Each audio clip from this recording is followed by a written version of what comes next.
If you've spent any time watching Tell Me Lies, you know Stephen DeMarco.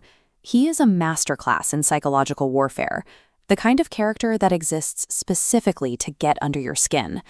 This behavior has a chilling real-world precedent. Author Carola Lovering based Stephen directly on her own college ex-boyfriend, a person she eventually stopped calling fictional to help her readers process their own similar traumas. The series operates as a clinical study of psychological contagion. It uses the setting of an upstate New York campus to map how one person's pathology can become a communal crisis. We are watching the slow-motion destruction of an entire social ecosystem. It is a narrative about the specific, systemic way a toxic individual can dismantle the lives of everyone in their orbit. To see how this infection takes hold, we have to look at Baird College in 2007. This was the group's before state, a relatively innocent circle of freshmen navigating their first few weeks of school. That fragile innocence is completely incinerated when their friend Macy tragically dies in a horrific late-night car accident. Stephen was the one driving the car. In a calculated act of self-preservation, he moves Macy's body into the driver's seat, wipes his digital footprint from her phone, and leaves her to be found by the police while he walks home. Lucy eventually discovers a version of this truth, but instead of reporting the crime, she chooses to protect him, effectively becoming an accessory after the fact. That single act of complicity serves as the point of entry. Lucy becomes patient zero, and through her silence, Stephen's influence begins to quietly spread through the rest of the group.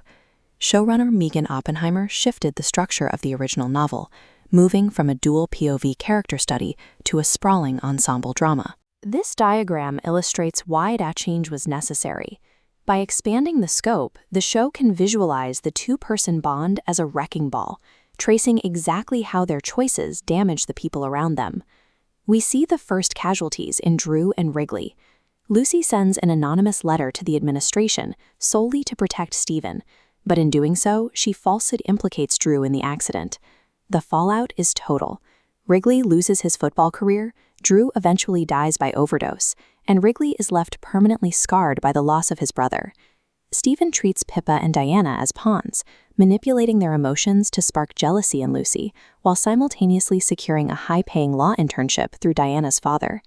Even the group's good guy, Evan, is compromised.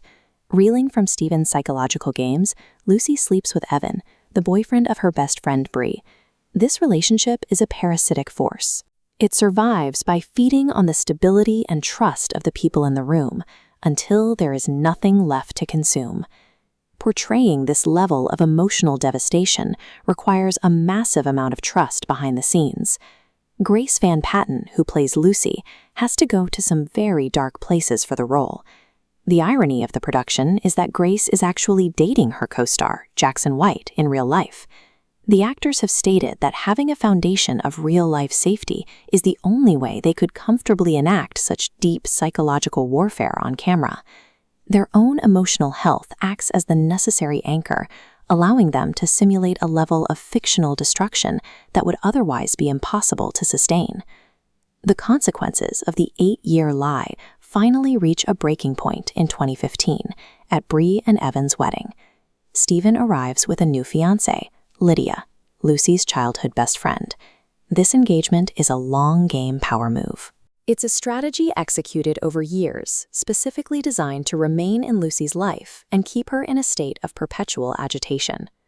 During the reception, Stephen grabs the microphone and detonates the group's history, exposing Evan, Lucy, and Bree's darkest secrets to everyone in attendance.